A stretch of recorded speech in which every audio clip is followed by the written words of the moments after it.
Hello hello hello hello hello everyone. Hello hello hello, मेरी voice clear आ रही है?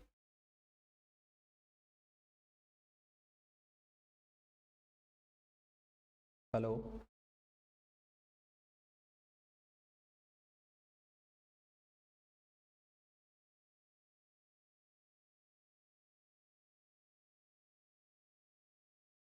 Hello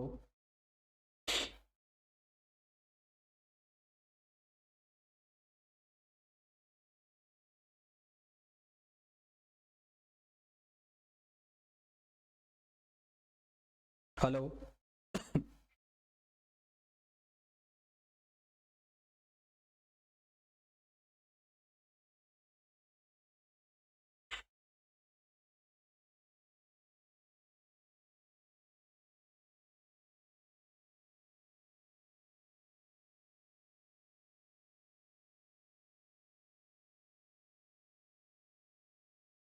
अभी क्लियर है एकदम?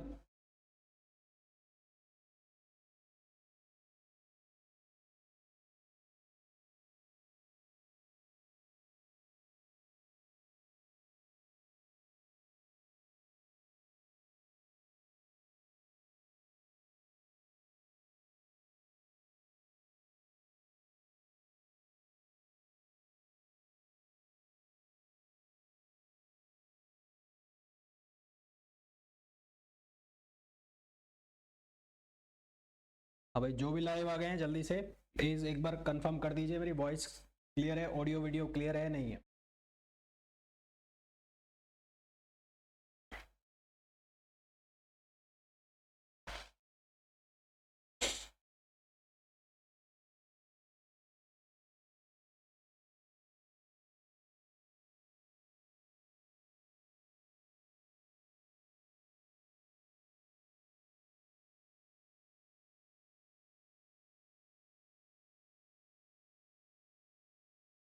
आज का जो ये लेक्चर होगा इसमें हम स्टार्ट करेंगे ईएमटी।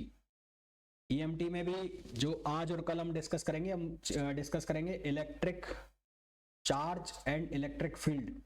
इसका ये फर्स्ट लेक्चर है, electric field and electric charge. इसका फर्स्ट लेक्चर है, कल इसका सेकंड लेक्चर हम करेंगे।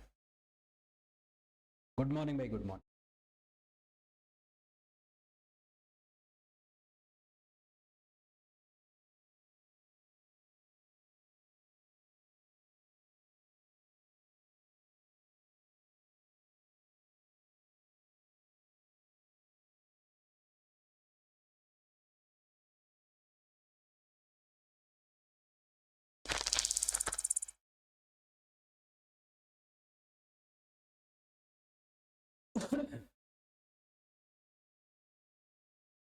चलिए भाई स्टार्ट किया जाए। तो ऑडियो वीडियो क्लियर आ रही है ना एकदम?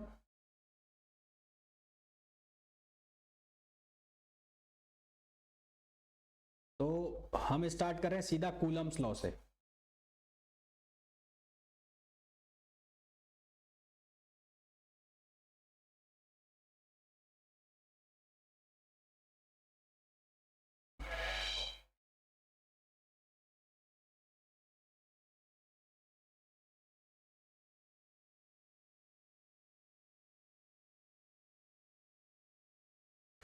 देखो भाई, तो ये मैं मान के चल रहा हूँ कि आपको ये बेसिक चीजें पता है कि जो चार्ज है वो क्या होता है, चार्ज की प्रॉपर्टी क्या होती है, कौन सा चार्ज क्या होता है, कौन कौन सी प्रॉपर्टीज होती है चार्ज की। ये आप लोगों को आई होप क्लियर होगा। ठीक है, तो अब मैं सीधा स्टार्ट कर रहा हूँ कूलम फोर्स से, कूलम्स लॉ से।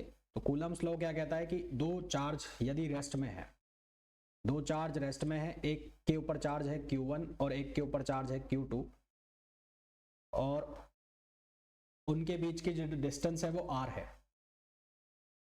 उनके बीच की जो डिस्टेंस है वो R है।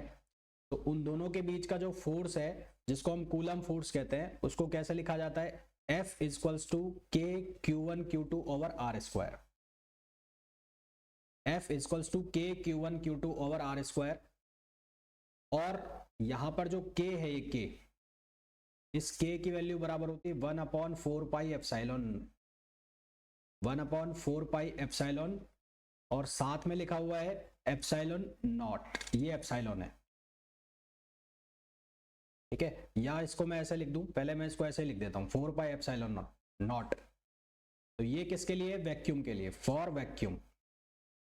ये किसके लिए? For vacuum. और ये जो k है, इस k को हम बोलते हैं electrostatic force constant.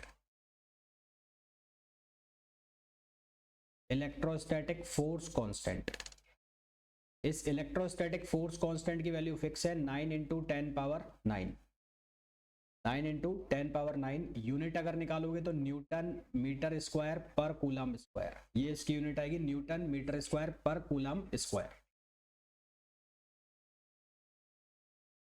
Newton metre square per coulomb square, ये एसआई में, एसआई यूनिट में। अगर इसकी सीजीएस यूनिट में बात करेंगे तो इसकी वैल्यू होगी 1, है ना। एसआई यूनिट में इसकी वैल्यू है 9 इंटू 10 पावर 9, और अगर सीजीएस यूनिट में बात करेंगे तो इसकी वैल्यू होगी 1।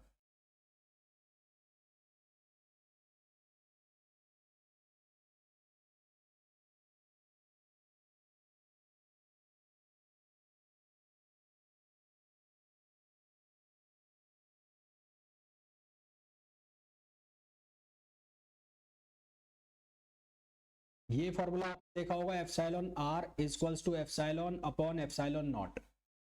यहाँ जो एप्सिलॉन आर लिखा है, इसको स्मॉल के भी लिख सकते हैं, इसको हम बोलते हैं dielectric medium, dielectric constant, sorry, dielectric constant.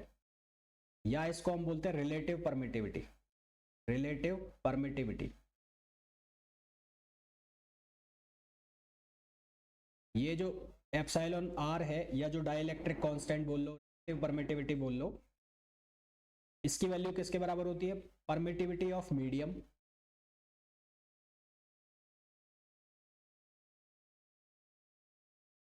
Permittivity of medium upon permittivity of vacuum.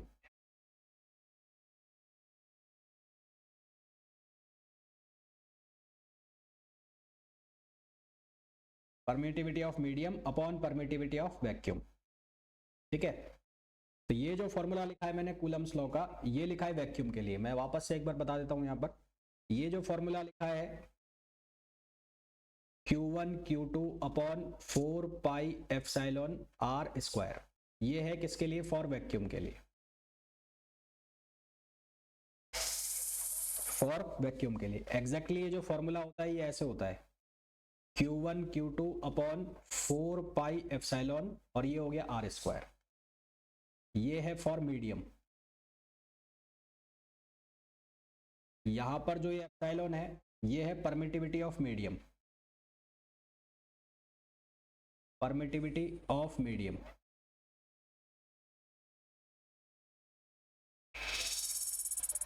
Permittivity of medium, ठीक है। सिंस एप्सिलॉन आर या स्मॉल के बराबर होता है एप्सिलॉन अपॉन एप्सिलॉन नॉट, तो यहां से एप्सिलॉन को हम लिख सकते हैं एप्सिलॉन आर एप्सिलॉन नॉट, या फिर क्या लिख सकते हैं? के एप्सिलॉन नॉट। ये का मतलब है डाइलेक्ट्रिक कांस्टेंट। तो ये जो फॉर्मूला है, ये वाला फॉर्मूला, इसको लिखा जा सकता है Q1 Q2 अपॉन 4 पाई और एप्सिलॉन नॉट के आर स्क्वायर, ये हो गया for medium.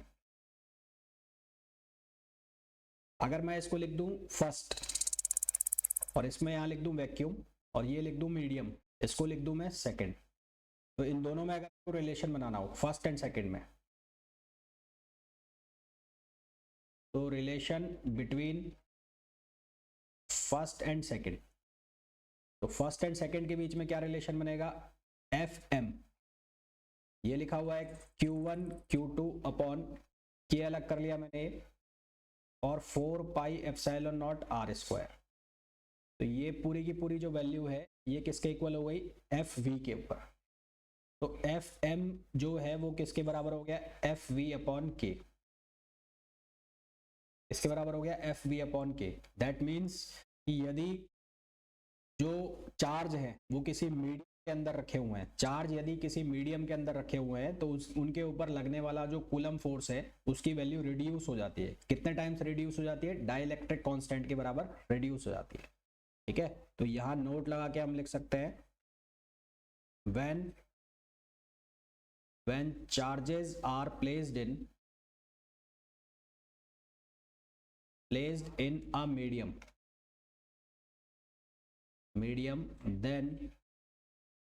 then force acting on it, then coulomb force acting on it is reduced by k मतलब डाइलेक्ट्रिक कांस्टेंट के बराबर उनकी जो वैल्यू है वो रिड्यूस हो जाती है। क्लियर है यहां तक?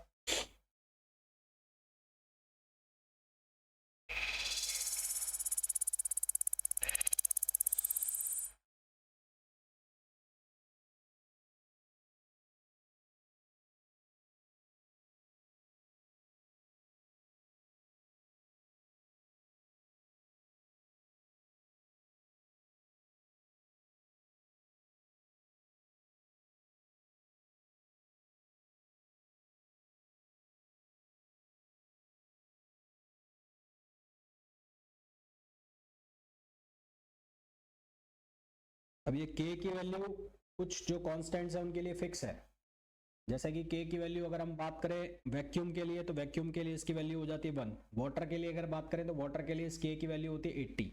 ये फिक्स वैल्यू है, हालांकि क्वेश्चन में आपको मिलेगा पर फिर भी मैं बता दूं। अगर मेटल की बात करें तो मेटल के लिए जो डाइलेक्ट्रिक कांस्टेंट है वो होता है इनफाइनाइट।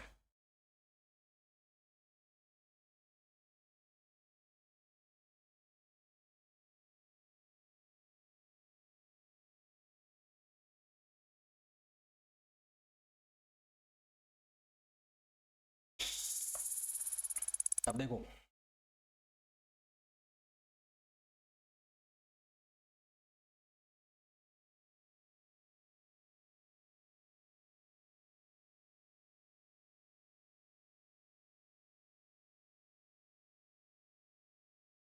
देखो भाई आगे चलते हैं।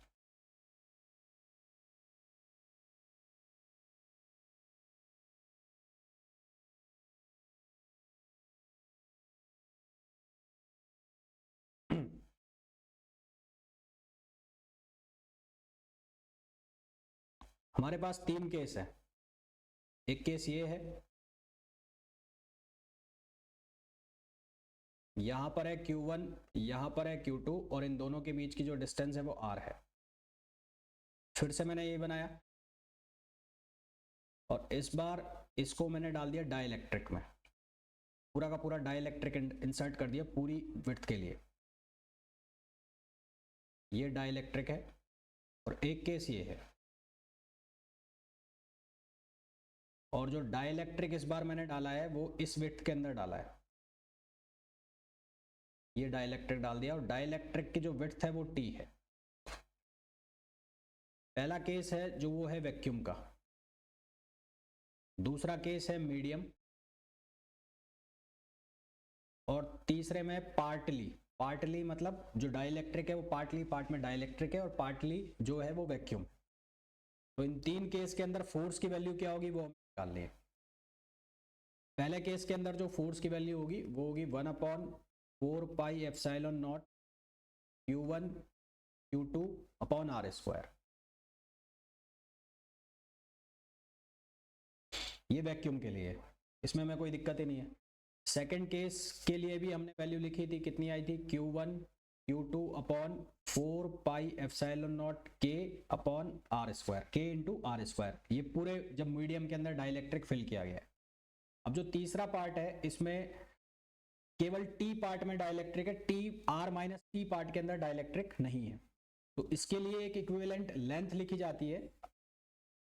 अब इसके लिए एक इक्विवेलेंट लेंथ लिखी जाती है, वो डेरिवेशन से आती है। वो डेरिवेशन करने का टाइम तो हमारे पास है नहीं, तो आपको क्या लिखना है, R-T, जिसके अंदर डाइलेक्ट्रिक नहीं है। किसके अंदर नहीं है? पूरी लेंथ अगर R है तो R-T के अंदर डाइलेक्ट्रिक नहीं है। R-T प्लस T√K और इसका स्क्वायर। ये जो लेंथ लिखी है ये वाली, इसको लिखते हैं R इक्विवेलेंट लेंथ। तो R इक्विवेलेंट कितना होता है, R-T प्लस T√K, इसको बोला जाता है इक्विवेलेंट लेंथ।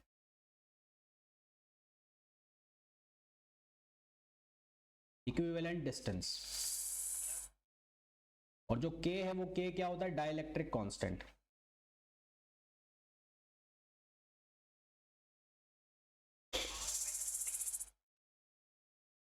क्लियर है यहां तक?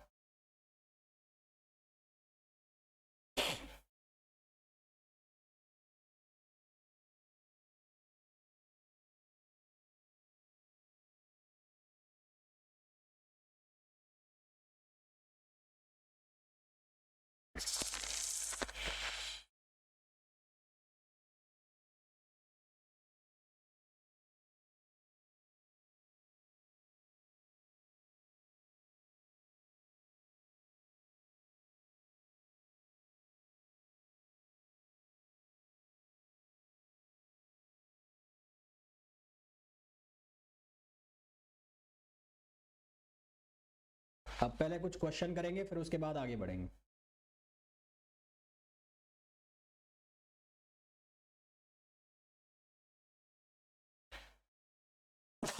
क्वेश्चन है Coulomb's law relates to, Coulomb's law relates to charges, relates two charges and distance between them, and distance between them describing the electric force, describing the electric force as being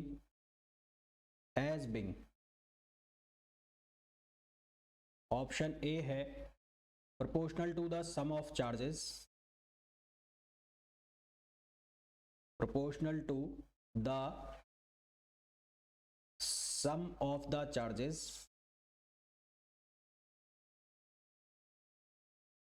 option B है inversely proportional,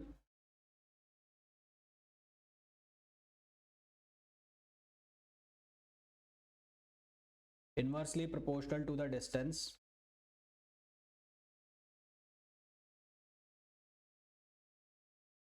between charges,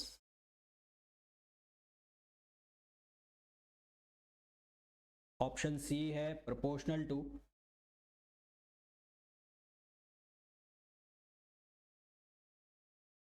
the product of the charges,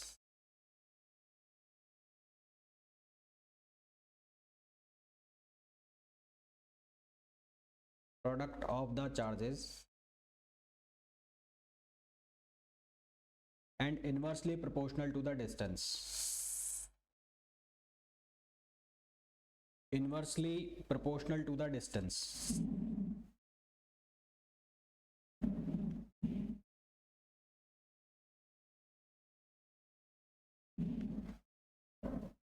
option D है proportional to the product of charges,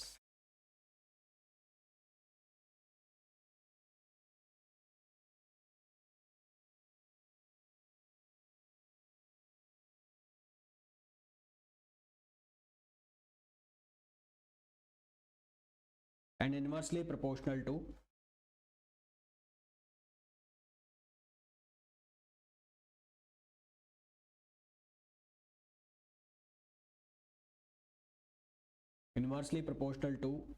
the square of the distance, square of distance।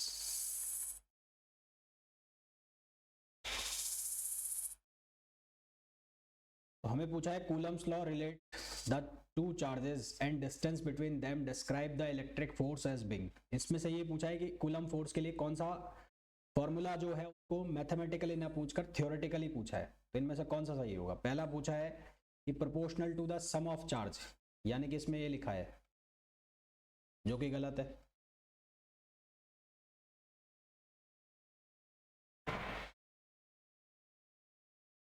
इसमें बोला है inversely proportional to the distance between charge, यानी कि ये भी गलत है। थर्ड में हमें लिखा है Q1 Q2 अपॉन R, ये भी गलत है। और फोर्थ में हमें लिखा है F equals to F proportional to Q1 Q2 upon R square. तो इसका जो करेक्ट आंसर आ जाएगा वो क्या आ जाएगा, डी आ जाएगा।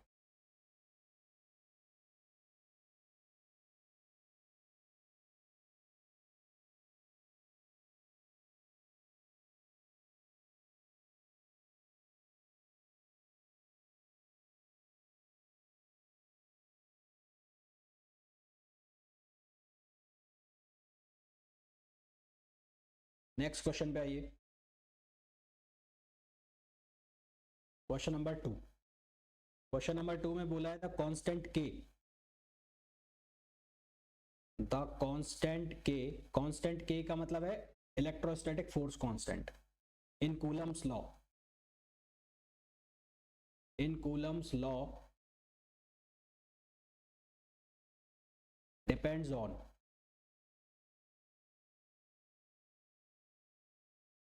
फर्स्ट ऑप्शन है nature of medium, nature of medium. Option B हमें बोला सिस्टम ऑफ यूनिट्स,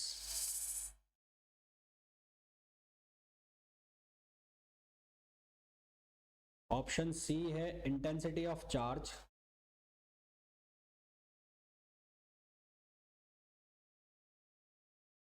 और ऑप्शन डी जो है वो है बोथ ए एंड बी।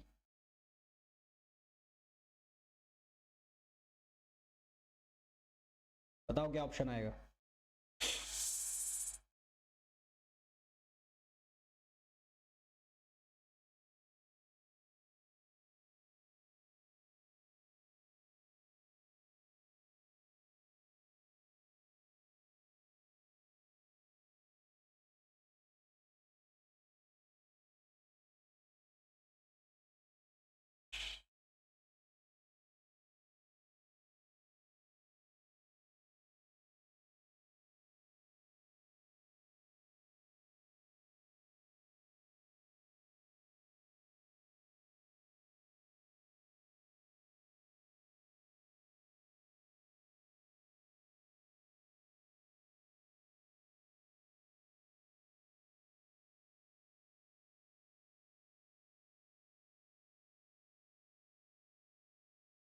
ये थोड़ी आएगा, देखो फॉर्मूला में था F इक्वल्स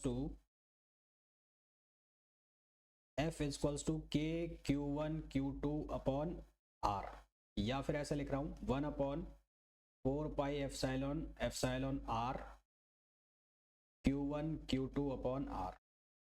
ये पूरी की पूरी वो डिपेंड कर रही है एक तो नेचर ऑफ मीडियम पर, किस तरह का मीडियम है, बिल्कुल ठीक बात है। अब ये जो k की वैल्यू, अगर k की वैल्यू मैं लिख रहा हूँ 9 इंटू 10 पावर 9, तो ये तो है SI यूनिट्स में है, और अगर मैं इसको CGS यूनिट में लिखूंगा तो CGS यूनिट में इसकी वैल्यू होती 1। तो ये सिस्टम ऑफ यूनिट पर भी डिपेंड कर रहा है, इसकी वैल्यू चेंज हो रही है जैसे सिस्टम जो यूनिट जो सिस्टम है वो चेंज हो रहा है, तो इसकी वैल्यू भी क्या हो रही है, चेंज हो रही है ना। तो इसका दोनों ऑप्शन सही है, ए और बी। तो सही आंसर कौन सा आएगा, डी आंसर आएगा, both A and B.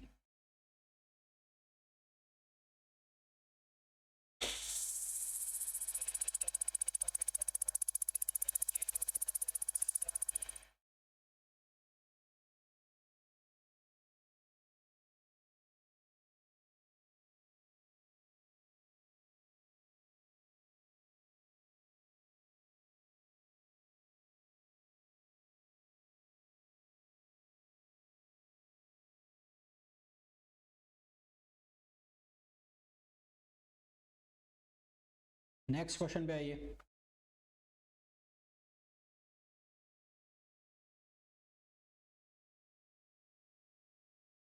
Question है 2 point charges, 2 point charges of +3 microcoulomb and +4 microcoulomb repel each other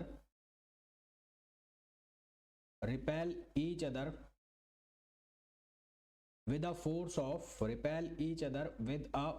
of 10 Newton। if each is given an additional charge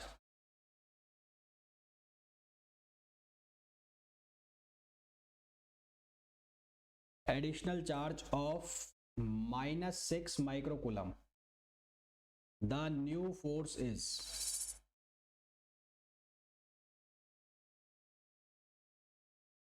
first option है 2 Newton, second option है 4 Newton, third option है 5 Newton और fourth option है 7.5 Newton.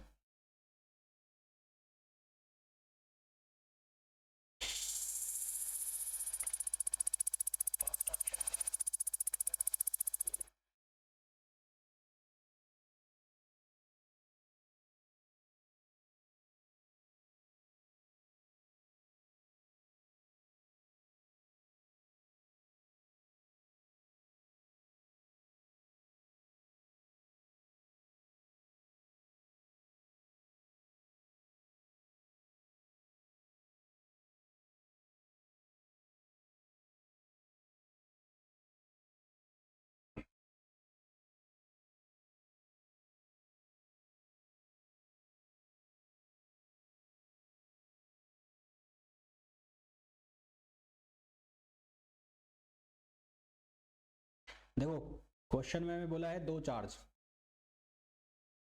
एक charge है +3 microcoulomb और एक charge है +4 माइक्रोकूलम। दोनों के बीच की कोई डिस्टेंस होगी, मान लो वो डिस्टेंस है r, तो दोनों के बीच का जो फोर्स है उसकी वैल्यू है, रिपेलिंग फोर्स है उसकी वैल्यू है 10 न्यूटन।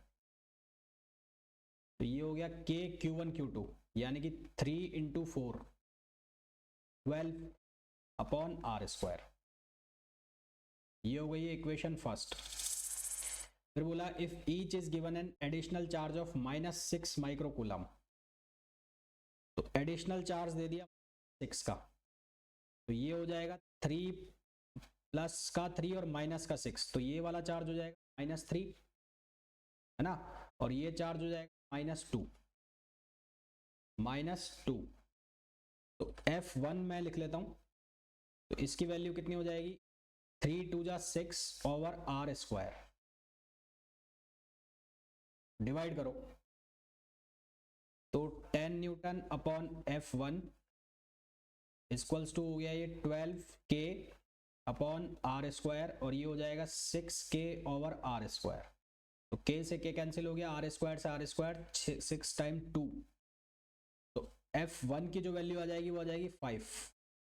तो यहां से जो आंसर आ जाएगा आपके पास वो कितना आ जाएगा 5 न्यूटन, यानी कि ऑप्शन सी।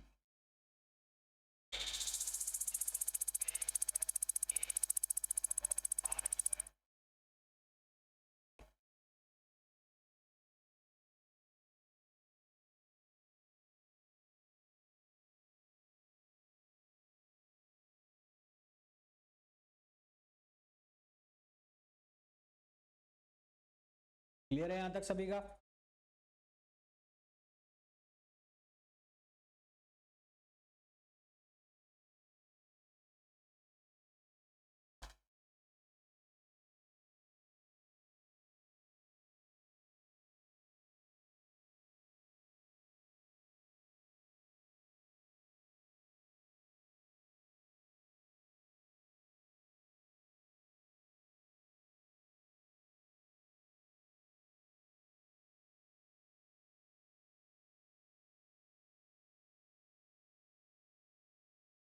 ठीक है,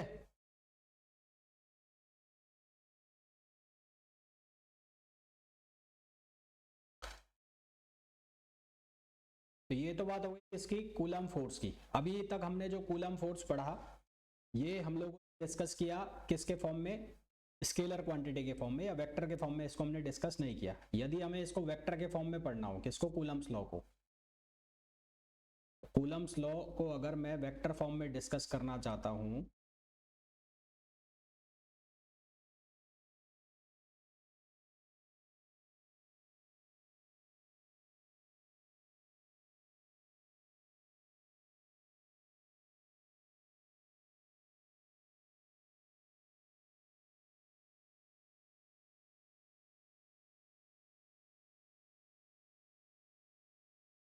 देखो भाई, तो अगर वेक्टर फॉर्म में हमें कूलम्स लॉ को लिखना हो तो कैसे लिखेंगे?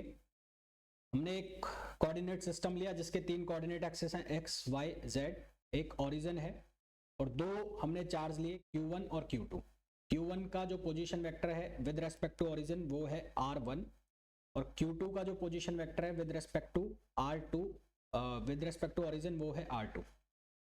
इन दोनों के बीच की जो डिस्टेंस है वो R12 है या R21 है। तो R12 को हमने कैसे लिखा? R1 माइनस R2 और R21 को हम कैसे लिखेंगे? R2 minus R1। इस तरह से लिख लिया। तो अब मेरे को 1 पर 2 की वजह से फोर्स निकालना है ना? तो फोर्स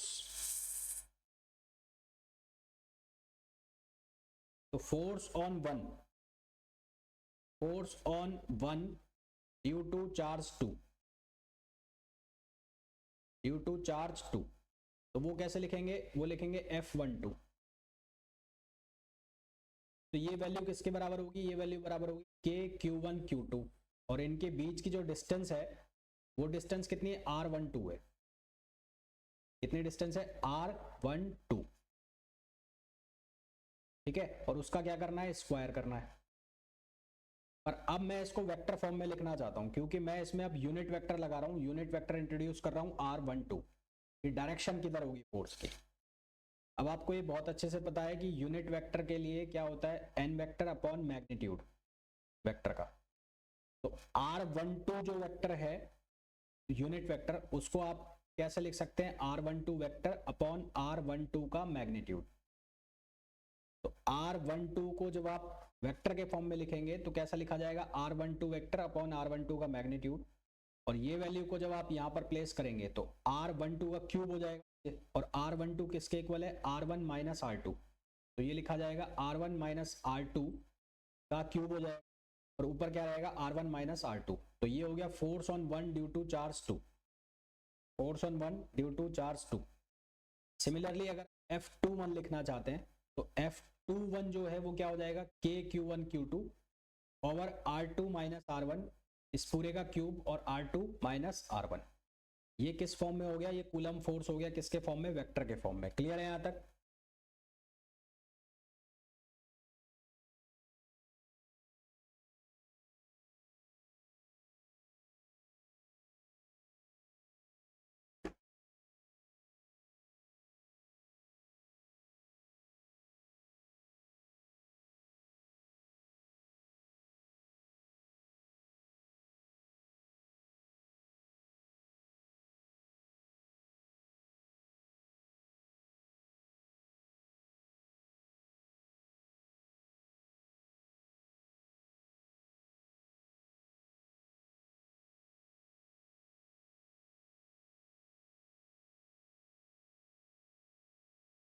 हाँ भाई बोलो, क्लियर है यहां तक?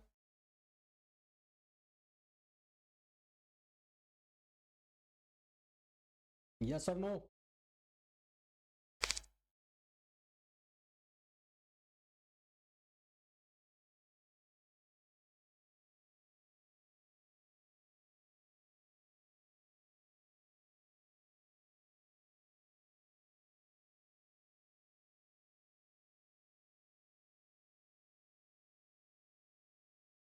ठीक, देखो अब इसके आगे डिस्कस करें। अगर मैं आपको ये केस दूं, एक चार्ज ये रखा है, एक चार्ज ये रखा है, ये है Q1 और ये है Q2 चार्ज, इन दोनों के बीच में कोई फोर्स लग रहा होगा, जो लग रहा होगा कूलम फोर्स। अब मैंने एक तीसरा चार्ज इंट्रोड्यूस करा दिया, लेट सपोज ये तीसरा चार्ज है Q3। तो क्वेश्चन मेरा ये कि जो Q3 की प्रेजेंस है वो Q1 Q2 पर लगने वाले फोर्स को अफेक्ट करेगी या नहीं करेगी? The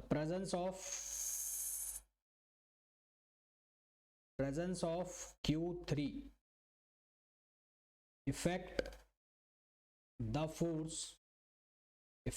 force between Q1 and Q2 or not?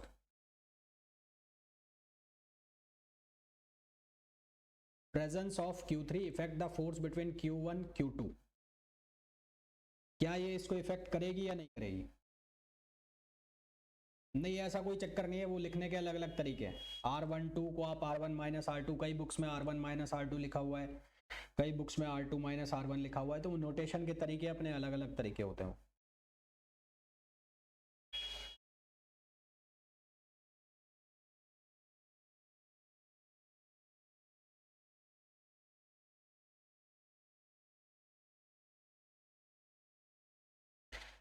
Presence of Q3 effect the force between Q1 और Q2। क्या Q3 की प्रेजेंस से Q1 Q2 के बीच में लगने वाला फोर्स इफेक्टेड होगा या नहीं होगा?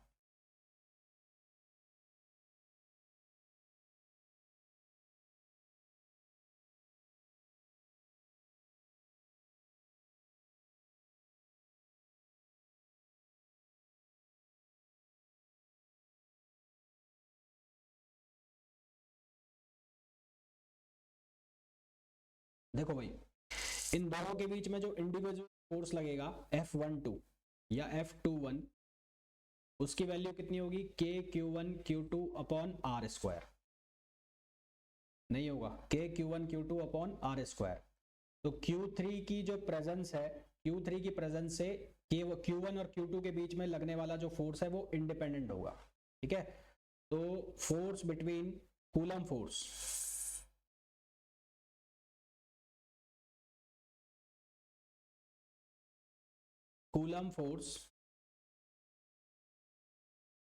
Coulomb force between Q1 and Q2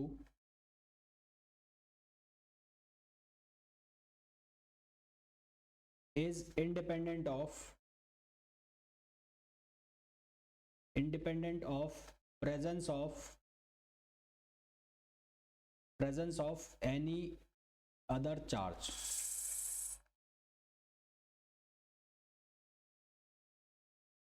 कोई तीसरे चौथे चार्ज की जो प्रेजेंस है उससे जो ये फोर्स है ये इंडिपेंडेंट होता है, इसकी सेहत पर कोई फर्क नहीं पड़ता।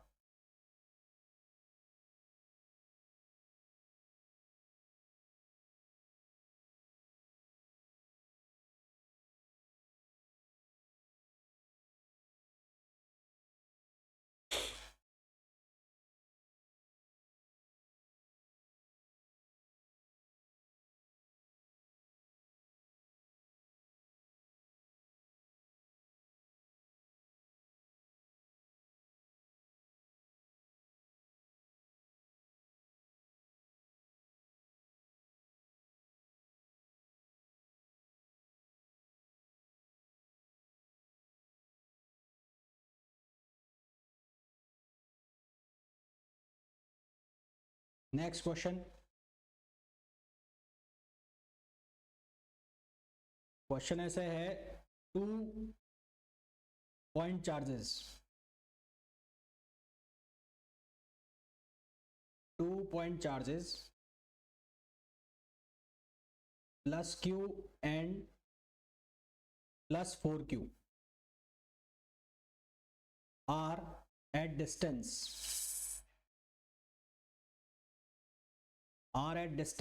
L apart। A third charge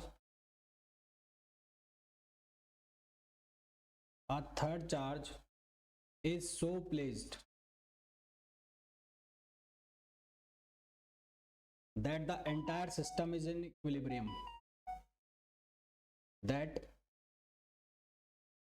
entire system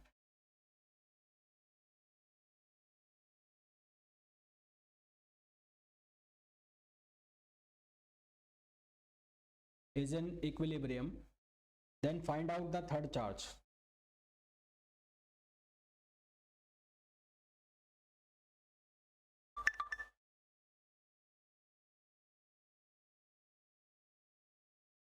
third charge की वैल्यू निकालनी है। देखो कैसे करोगे, आपको इस क्वेश्चन में बोला है 2 चार्ज है, एक चार्ज है Q और एक चार्ज है प्लस 4Q। तो एक है प्लस Q और एक है प्लस 4Q, इन दोनों के बीच की डिस्टेंस है L। फिर एक तीसरा चार्ज इस तरह से प्लेस कर दिया जाता है कि पूरा जो सिस्टम है वो किस में आ जाता है? इक्विलिब्रियम में। मान लो वो तीसरा चार्ज यहाँ पर प्लेस कर दिया, मान लो ऐसा पॉसिबल है कि यहाँ पर रख दिया, और इस चार्ज की जो वैल्यू है वो Q है, तो हम ये मान लेते हैं कि यहां से जो डिस्टेंस है वो है x, ये जो डिस्टेंस है वो x है, तो ये जो डिस्टेंस है ये क्या हो जाएगी, l माइनस एक्स हो जाएगी, l माइनस एक्स। तो इक्विलिब्रियम का मतलब क्या है कि ये जो चार्ज है ये 1, ये है अगर 2 और ये है 3, ठीक है। तो 1 3 के बीच में लगने वाला फोर्स, लेट सपोज यहां पर फोर्स लगा रहा है 1 3 के ऊपर, क्योंकि दोनों सेम चार्ज के हो गए तो ऑपोजिट होगा, तो ये हो गया F31, और यहां पर जो फोर्स हो गया ये फोर्स, ये 2 लगा रहा है किस पर, 3 पर, तो ये हो जाएगा F32। तो इक्विलिब्रियम का मतलब है F32 और F31 एक दूसरे के इक्वल हो, F31 इक्वल्स टू क्या हो, F32। तो इन दोनों के बीच में जो फोर्स लगेगा स्मॉल q और q के बीच में, वो फोर्स कितना होगा, k q capital Q upon x square.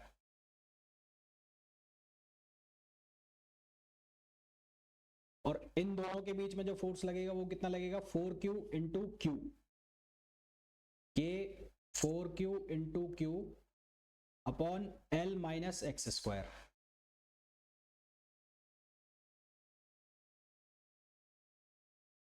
तो यहां से k कैंसिल, ये q कैंसिल, ये कैपिटल Q कैंसिल, इसको जब हम सिंप्लीफाई करेंगे तो हमारे पास आएगा l minus X square equals to 4x स्क्वायर। तो यहां से रूट हटाओ, l minus X equals to हो जाएगा 2x, l minus X equals to 2x। तो यहां से l की वैल्यू बनेगी 3x और x की वैल्यू हो जाएगी l अपॉन 3।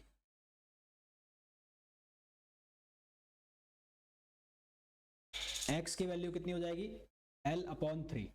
अब ये वैल्यू देंगे हमारी जो इक्वेशन बनाई थी उसके अंदर, और वैल्यू निकाल लेंगे किसकी, q की। तो k q 4q, ये कितना था, l minus L by 3 square, और इसको इक्वल करना है k capital Q small q upon ये वैल्यू हो जाएगी l बाई 3 स्क्वायर। इसको जो हम सिंप्लीफाई करेंगे तो यहां से हमारे पास चार्ज की वैल्यू है -4q upon 9, -4q upon 9। Clear है।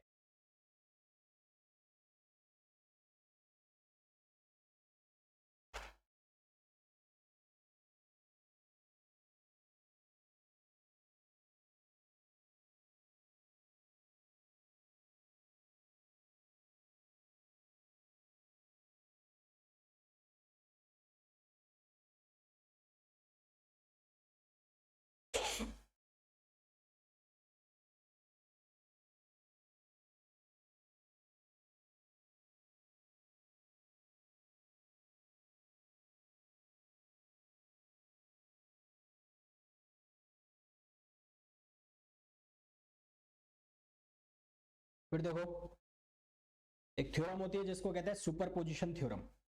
सुपरपोजिशन थ्योरम क्या कहती है कि मान लो एक चार्ज है, उस चार्ज के सराउंडिंग बहुत सारे चार्ज हैं।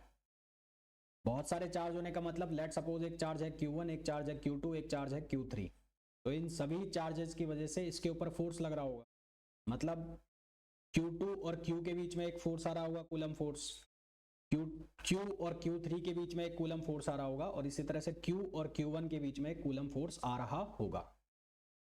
तो Q के ऊपर लगने फोर्स जो होगा वो एल्जेब्रिक सम होगा सभी चार्जेस की वजह से इंडिविजुअल कूलम फोर्स के। तो net force acting on charge Q, net coulomb force जो है वो सभी चार्जेस की वजह से लगने वाले कूलम फोर्स के एल्जेब्रिक सम के बराबर होगा। एल्जेब्रिक सम का मतलब जो प्लस वैल्यू दे रहा होगा प्लस, और जो माइनस वैल्यू दे रहा होगा वो साथ में वो क्या कंसीडर की जाएगी, माइनस।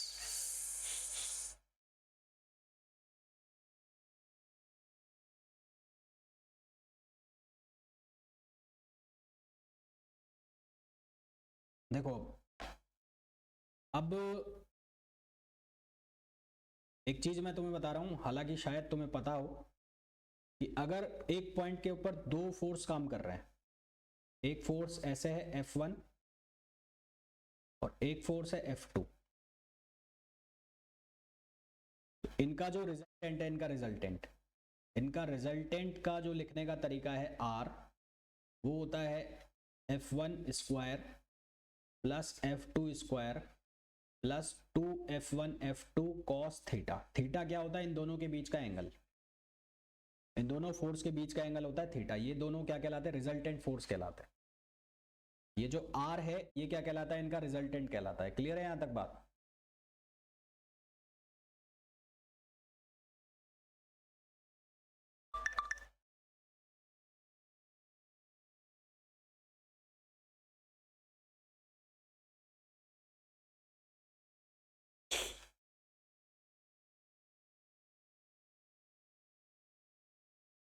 तो मैं ये इसलिए बता रहा हूं कि अब जो क्वेश्चन है वो कुछ इस तरह का क्वेश्चन है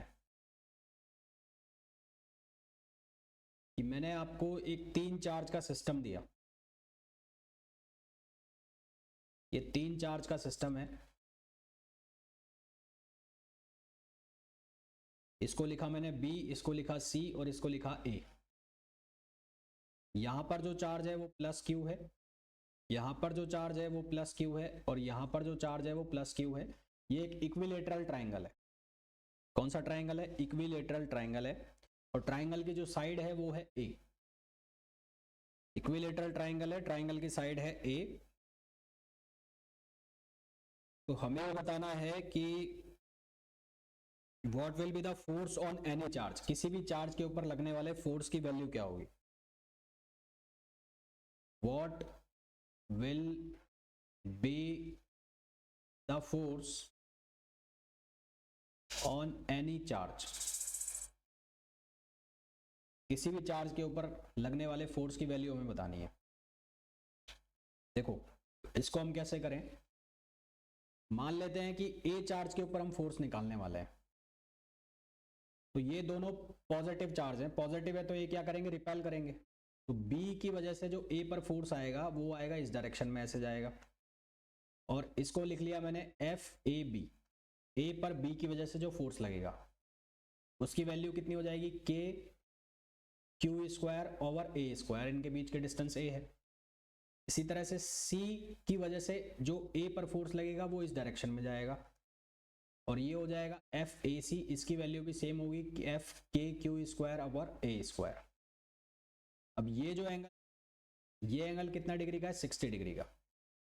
तो अगर ये एंगल 60 डिग्री का है तो ये एंगल भी कितना होगा? 60 डिग्री होगा। फिर ये वाला फॉर्मूला यूज करना है इन दोनों का रिजल्टेंट। तो इन दोनों का जो रिजल्टेंट आएगा वो आएगा आर, और आर किसके बराबर होगा? एफ ए सी और एफ ए बी, दोनों का मैग्नीट्यूड सेम है। तो इसको मैंने एफ स्क्वायर लिख लिया, इसको भी एफ स्क्वायर लिख लिया।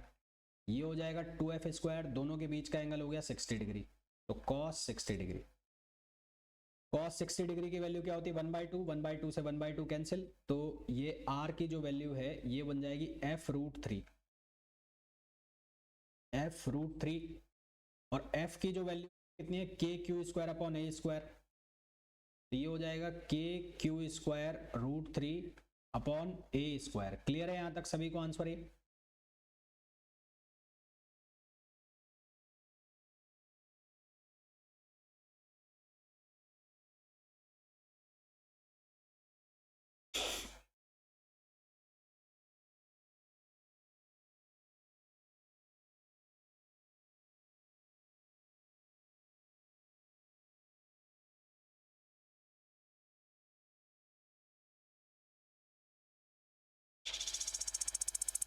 अब मैंने इस क्वेश्चन को चेंज कर दिया, अब इसका आंसर निकाल के बताना मेरे को।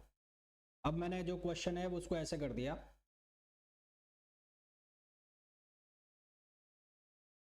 यहां पर Q प्लस का, यहां पर Q, यहां पर Q और यहां पर भी Q। इसको नाम भी दे देते हैं A B C और D, और साइड जो है वो A है। तो हमें फोर्स निकालना है B पॉइंट के ऊपर। Find the force on charge B, B के ऊपर फोर्स निकालना है। ऑप्शन दे रहा हूं मैं,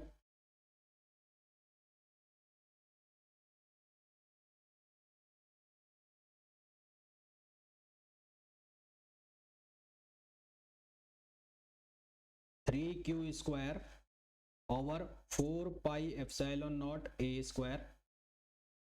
ऑप्शन बी है 4 Q square over 4 pi epsilon naught A square. Option C है 1+√2, 1+2√2/2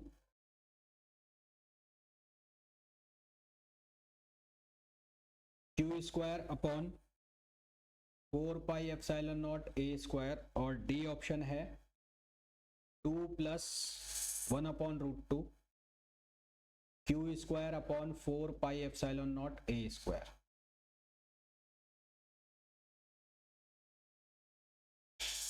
क्या आंसर आएगा भाई?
सी ऑप्शन आएगा, सी। हाँ, सी ऑप्शन आएगा, सी। इसका ऑप्शन आ जाएगा सी। कैसा आएगा देखो, सबसे पहले ये फोर्स निकाल लो, सी बी सी सॉरी।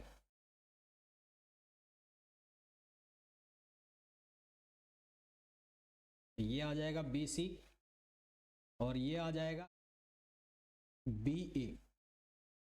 तो एफ बी सी और एफ बी ए दोनों की वैल्यू होगी सेम। कितनी होगी? के क्यू स्क्वायर ओवर ए स्क्वायर। तो पहले इन दोनों का रिजल्टेंट निकाल लो, इन दोनों का रिजल्टेंट। तो इन दोनों का रिजल्टेंट क्या आएगा? वो आएगा F B C square plus F B A square plus 2FBC और BA। और इन दोनों का बीच का जो एंगल है वो cos 90 डिग्री है। इन दोनों के बीच का जो एंगल है वो cos 90 डिग्री है, साफ साफ दिख रहा है। तो ये आ जाएगा R इक्वल्स टू F√2, है ना। तो इनका जो रिजल्टेंट आ जाएगा वो आ जाएगा R इक्वल्स टू F√2, यानी कि ये। तो ये आ गया F√2। अब ये वाला जो फोर्स है D के ऊपर, इस D के ऊपर जो फोर्स है उसकी फोर्स की डायरेक्शन भी ये होगी। तो नेट फोर्स जो आएगा, नेट फोर्स F नेट, वो किसके बराबर होगा? R plus FBD। तो R की वैल्यू कितनी है? F√2। और BD की जो वैल्यू, ये डिस्टेंस कितनी हो जाएगी? A√2।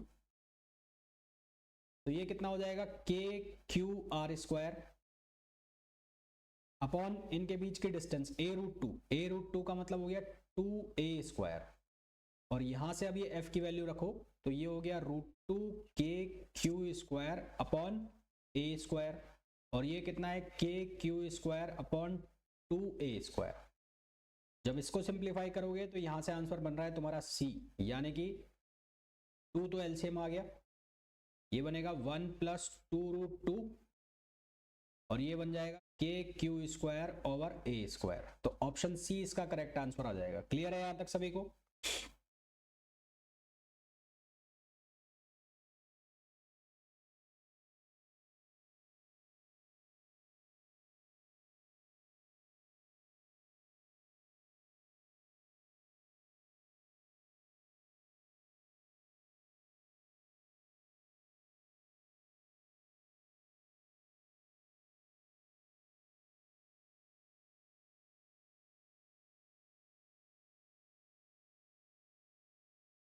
अब आगे नेक्स्ट टॉपिक पे चलते हैं। अब मान लो मेरे पास कोई चार्ज रखा है, पॉइंट चार्ज, तो ये जो चार्ज है वो Q है। तो अब मैं बात कर रहा हूँ इलेक्ट्रिक फोर्स की। Electric force is nothing but it is also a coulomb force. तो मेरे पास कोई चार्ज रखा हुआ है और ये चार्ज जो है मैंने किसी इलेक्ट्रिक फील्ड में रख दिया। अब इलेक्ट्रिक फील्ड क्या होता है अभी मैं आपको बताऊंगा। ये इलेक्ट्रिक फील्ड रखा है, ठीक है, ये जो लाइंस है ये इलेक्ट्रिक फील्ड है और यहाँ पर कोई चार्ज रखा है। जब कोई चार्ज किसी इलेक्ट्रिक फील्ड के अंदर रखा है तो उसके ऊपर एक फोर्स लगेगा, वो फोर्स कहलाएगा इलेक्ट्रिक फोर्स। तो ये जो फोर्स है ये हो गया Q into E, Q into E. ये फोर्स जो है ये कहलाएगा इलेक्ट्रिक फोर्स। इलेक्ट्रिक फोर्स, इस इलेक्ट्रिक फोर्स की जो डायरेक्शन होगी वो होगी in the direction of electric field when charge is positive. तो when Q is positive, Q positive होगा तो जो फोर्स है वो in direction of electric field होगा।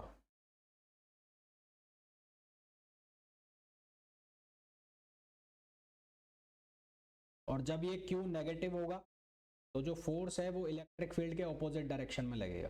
Force in opposite direction of electric field, opposite direction of electric field.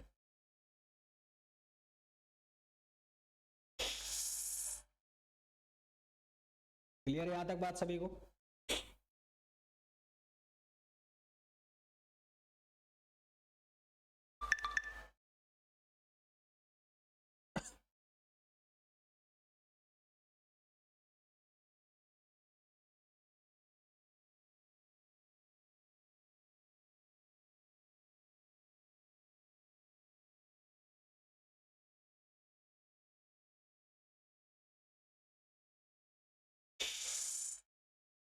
अब देखो मैंने यहां पर एक वर्ड यूज किया इलेक्ट्रिक फील्ड।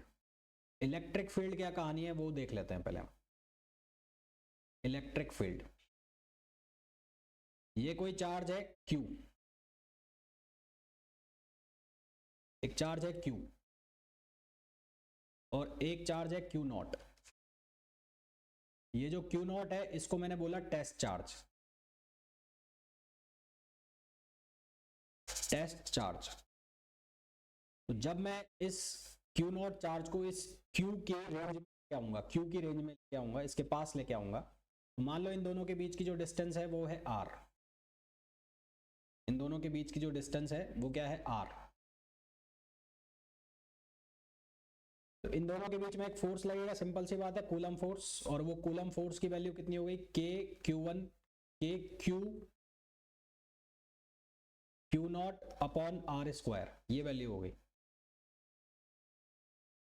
इसको मैं ऐसा भी लिख सकता हूं F upon Q naught equals to KQ upon R square, ऐसा लिख सकता हूं,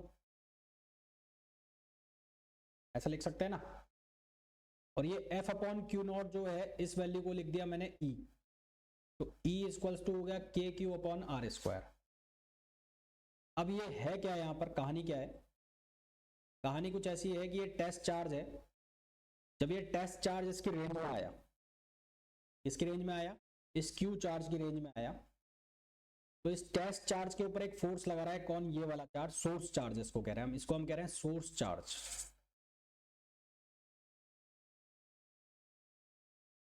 तो इसके ऊपर एक फोर्स लगा रहा है,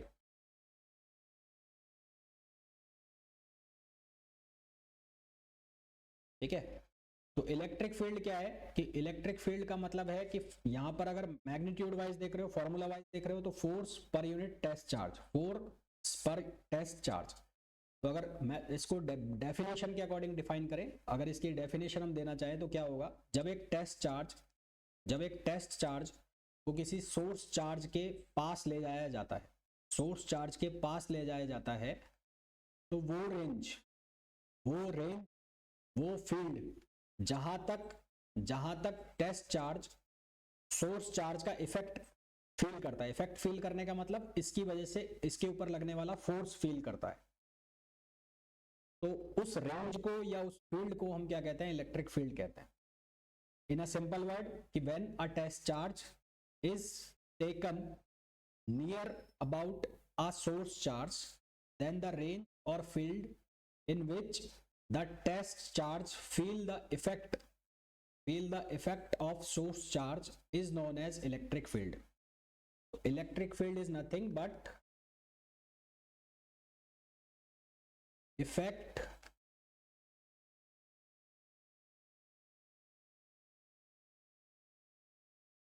range or field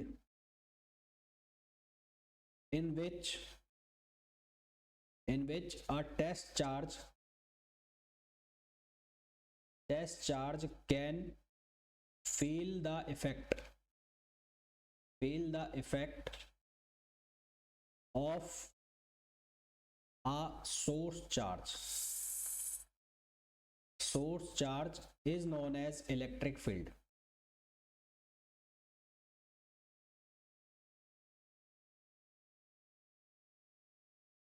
इसको हम क्या कहते हैं, इलेक्ट्रिक फील्ड। और इलेक्ट्रिक फील्ड की जो हमारे पास एक इन जनरल फॉर्मूला बन गया, E equals to K Q upon R square, K Q upon R square.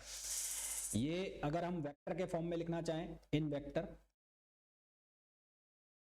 तो वेक्टर के फॉर्म में हम लिख सकते हैं K Q upon R square R cap. और ज्यादा सिंप्लीफाई करना चाहो तो K Q R vector upon R cube. और अगर कोऑर्डिनेट सिस्टम पर शो करना चाहो, ये x है, ये y है, यहां पर हो गया r1, ये हो गया q, और ये हो गया r2, ये हो गया टेस्ट चार्ज q नॉट, ये टेस्ट चार्ज q नॉट हो गया। ये r1 माइनस r2 हो गया। तो इसको कैसे लिखोगे, E equals to K q R1 vector minus R2 vector का cube upon into R1 vector minus R2 vector. ये समझ में आ गया कैसे लिखा है ये वाला? ये लास्ट वाला समझ में आ गया कैसे लिखा है?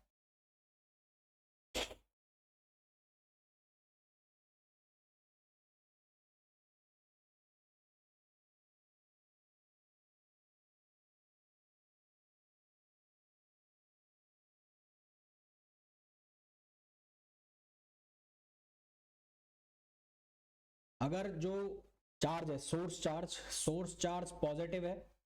अच्छा, पहला तो ये बता दूं, ये जो फॉर्मूला है, ये फॉर्मूला, इस फॉर्मूला के अकॉर्डिंग अगर हम इलेक्ट्रिक फील्ड को शो करें तो एक पॉइंट चार्ज के लिए, ये कैसा चार्ज है, पॉइंट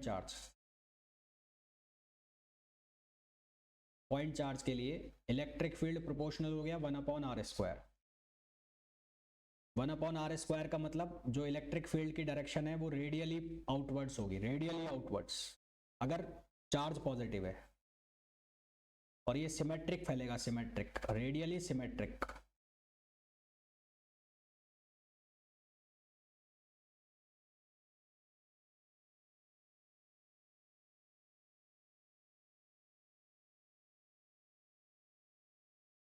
ठीक है, तो ये होगा रेडियली सिमेट्रिक, रेडियली सिमेट्रिक। अगर टेस्ट चार्ज पॉजिटिव है, नहीं टेस्ट चार्ज नहीं, सोर्स चार्ज पॉजिटिव है तो इलेक्ट्रिक फील्ड होगा away from the point, away from the point, away from charge. और अगर ये नेगेटिव है तो जो इलेक्ट्रिक फील्ड होगा वो होगा towards the charge, towards, electric field होगा टुवर्ड्स द चार्ज।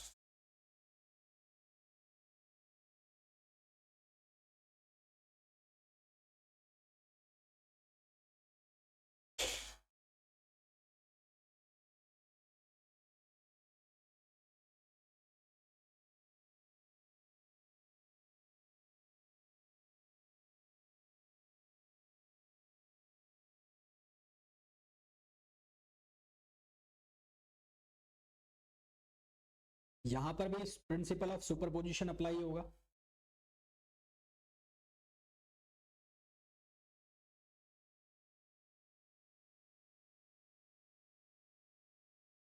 मतलब अगर हमारे पास एक चार्ज है Q और उसके सराउंडिंग में बहुत सारे चार्ज हैं Q1, Q2, Q3, तो Q के ऊपर लगने वाला नेट इलेक्ट्रिक फील्ड, Q के ऊपर लगने वाला नेट इलेक्ट्रिक फील्ड सभी चार्जेस की वजह से आने वाले इलेक्ट्रिक फील्ड के अलजेब्रिक समेशन के इक्वल होगा। एक मान लो ये डिस्टेंस है R1, ये डिस्टेंस है R2 और ये डिस्टेंस है R3, तो E इक्वल्स टू क्या हो जाएगा, E1 plus E2 plus E3।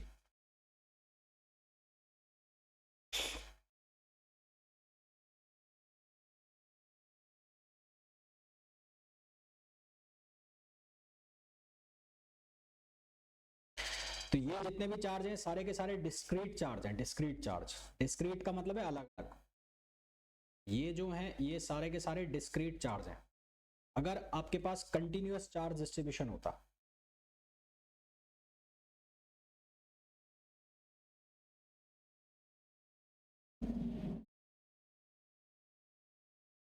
Continuous charge distribution का मतलब है चार्ज फैला हुआ हो।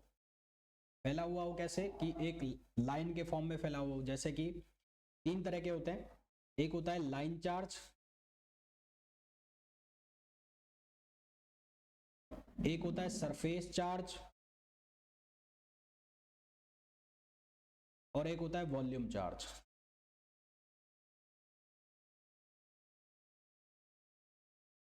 तो लाइन चार्ज जो होता है उसको हम शो करते हैं लैम्बडा से, लैम्बडा, और इसको लिखते हैं line charge density. Line charge density ये बराबर होता है Q upon L, Q upon L।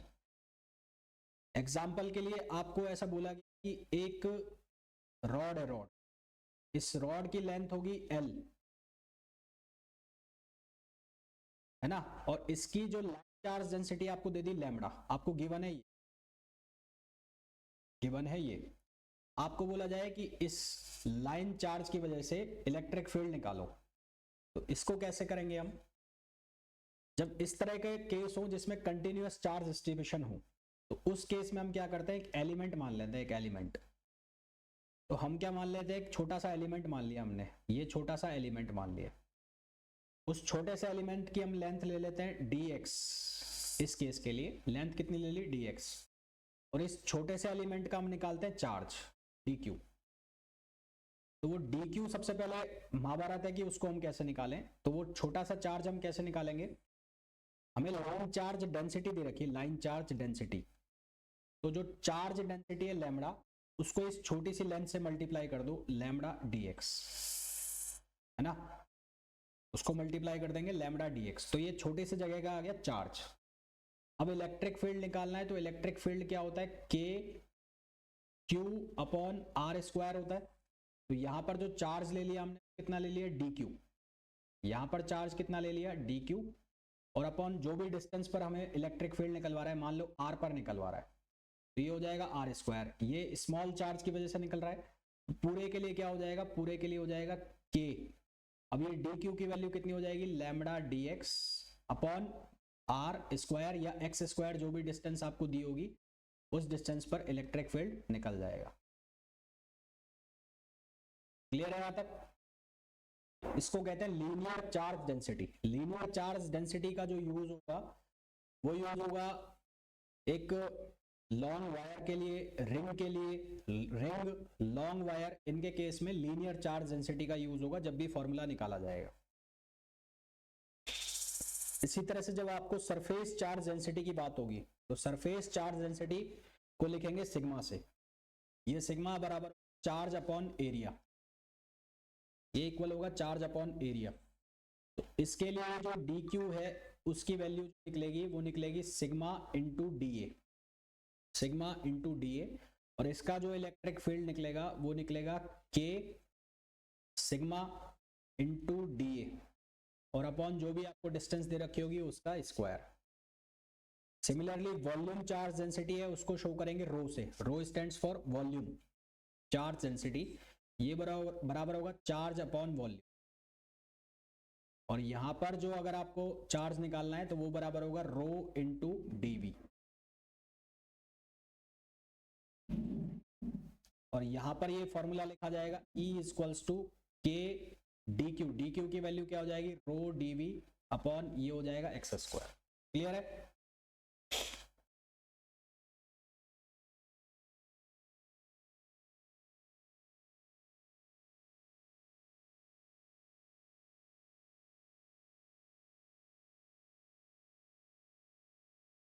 अब मैं बहुत सारे कुछ फॉर्मूले आपको बता रहा हूं जो आपको याद रखना है सीधे सीधे, है ना। ये मैंने निकाले सब यहीं से डेरिवेशन से, डेरिवेशन इन्हीं फॉर्मूला का यूज कर करके डेरिवेशन हुआ है। डेरिवेशन में हमें नहीं जाना है, आपको फॉर्मूला याद रखना है।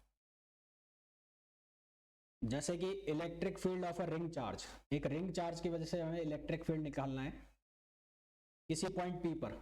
जो P पॉइंट है वो रिंग के एक्सिस के ऊपर रखा हुआ है और सेंटर से उसकी डिस्टेंस है x, और रिंग की जो रेडियस है वो है O, A, रिंग की रेडियस है A।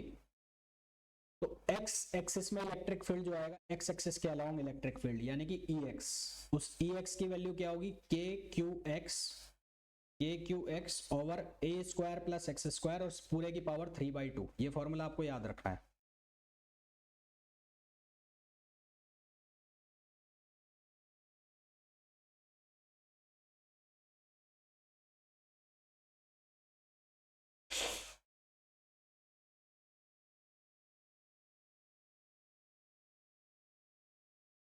ठीक, अगर मैं ये कहूं कि जो पॉइंट P है ये रिंग के सेंटर पर आ गया, if P is at centre, P point centre पर आ गया, तो सेंटर पर आएगा तो x की वैल्यू कितनी हो जाएगी, 0, और x की वैल्यू 0 हो जाएगी तो E जो सेंटर पर है, रिंग के सेंटर पर, वो कितना हो जाएगा, 0। सही है ना?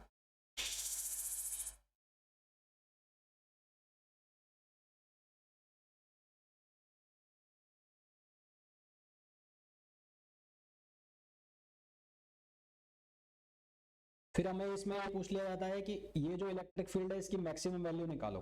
तो इसकी मैक्सिमम वैल्यू के लिए हम करते हैं D upon D x, electric field को एक्स के रेस्पेक्ट में डिफरेंशिएट करते हैं। तो हमें दो पॉइंट मिलते हैं, एक मिलता है +a/√2 और एक मिलता है -a/√2। तो ये वो पॉइंट है जहां पर इलेक्ट्रिक फील्ड एक रिंग के लिए होगा मैक्सिमम। उस मैक्सिमम की वैल्यू कितनी आती है, Q/6√3 πε0a²। ये मैक्सिमम की वैल्यू आती है। और अगर ग्राफ बनाया जाए, ग्राफ, तो ग्राफ कैसा बनेगा, ये डिस्टेंस हो गई -a/2 a/√2 और ये डिस्टेंस कितनी हो गई, a/+√2। तो ये मैक्सिमम वैल्यू मिल रही है यहाँ पर और ये यहाँ पर मैक्सिमम वैल्यू मिल रही है। ये ग्राफ आपको ध्यान रखना है।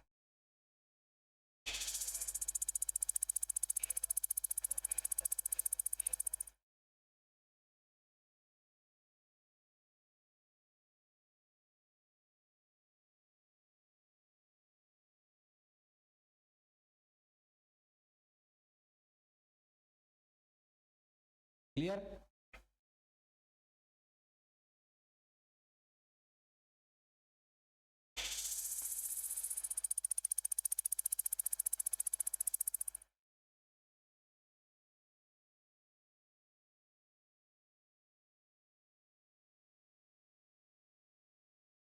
नेक्स्ट पॉइंट पे आओ। एक इनफाइनाइट लाइन चार्ज की वजह से हमें इलेक्ट्रिक फील्ड निकालना है, इनफाइनाइट लाइन चार्ज की वजह से। तो इसमें लीनियर चार्ज डेंसिटी हमें दे रखी है लैम्बडा। तो यहां पर ये पॉइंट जो P है ये यहां से R डिस्टेंस पर है, परपेंडिकुलर डिस्टेंस होनी चाहिए R, ध्यान रखना ये डिस्टेंस R जो है परपेंडिकुलर डिस्टेंस है। तो इसमें X और Y डायरेक्शन में इलेक्ट्रिक फील्ड निकलेगा। तो X डायरेक्शन में जो इलेक्ट्रिक फील्ड आया उसका फॉर्मूला है λ/4πε0R, λ/4πε0R sin θ1 + sin θ2। यहां पर ये एंगल इस तरह से चल रहे हैं, देखो ये θ1 इस डायरेक्शन में चल रहा है और θ2 इस डायरेक्शन में चल रहा है, ये इस डायरेक्शन में चल रहा है, ऐसे दोनों ऑपोजिट डायरेक्शन में चल रहे हैं एंगल, ध्यान रखना ये एंगल दोनों ऑपोजिट डायरेक्शन में चल रहे हैं। तो λ/4πε0R sin θ1 + sin θ2। इसी तरह से अगर आपको y में निकालना है, y डायरेक्शन में, तो y डायरेक्शन में फॉर्मूला क्या हो गया, λ/4πε0R cos θ1 - cos θ2।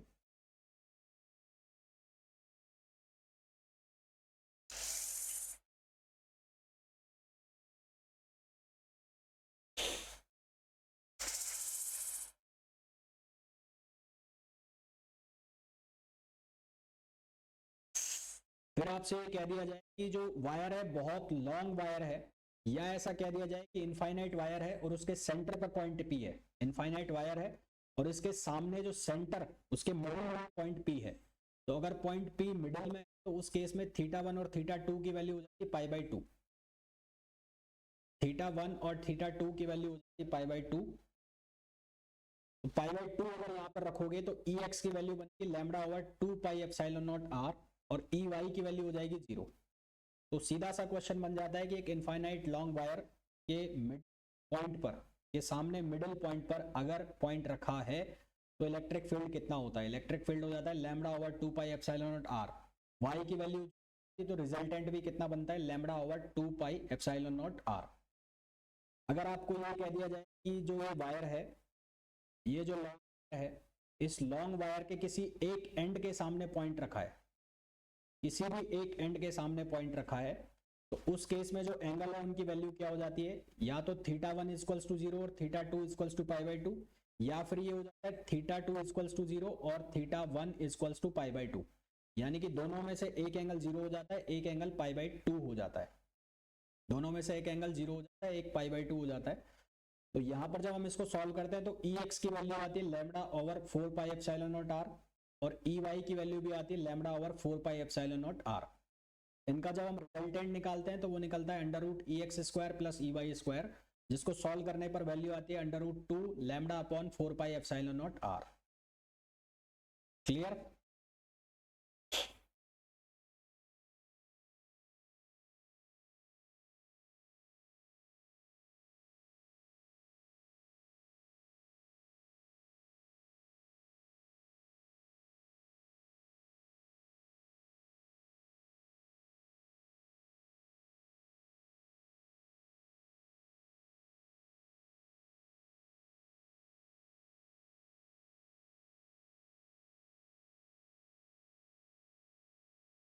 फिर एक यूनिफॉर्म चार्ज डिस्क, एक डिस्क की वजह से हमें अगर इलेक्ट्रिक फील्ड निकालना है उसके एक्सियल पॉइंट पी पर, तो उसका फॉर्मूला होता है σ/2ε। सिग्मा का मतलब है सरफेस चार्ज डेंसिटी। तो σ/2ε0 1 - x/x² + r²। यदि मैं कह दूं कि x की वैल्यू 0, यदि मैं कह दूं x की वैल्यू 0 है या r is greater than x और x की वैल्यू क्या है 0 है, तो उस केस में जो Ex है वो हो जाता है σ/2ε0। उस केस में कितना हो जाएगा σ/2ε0। यानी कि जो चार्ज डिस्क है वो एक इनफाइनाइट प्लेट चार्ज की तरह ट्रीट करेगी।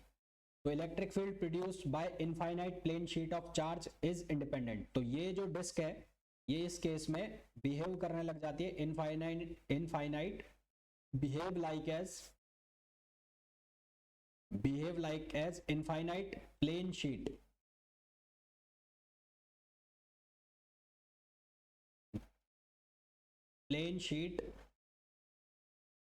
of charge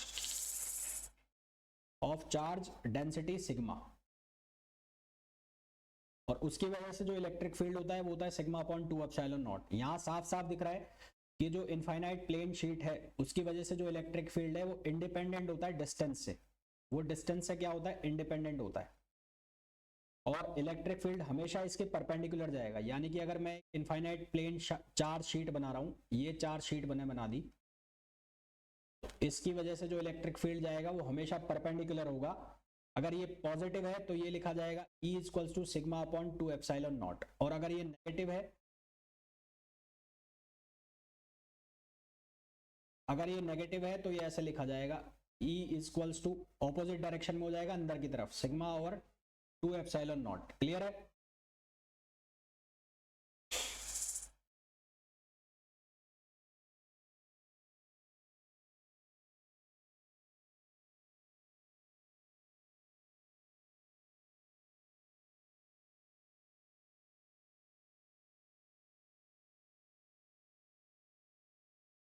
ठीक है, तो इसके आगे का जो पार्ट है इलेक्ट्रिक फील्ड का वो हम करेंगे कल की क्लास में।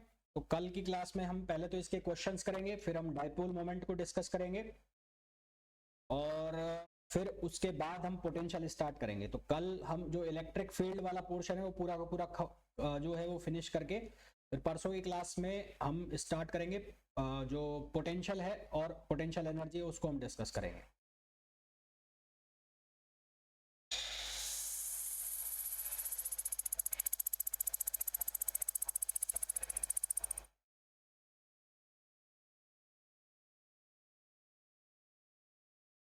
ओके चलो।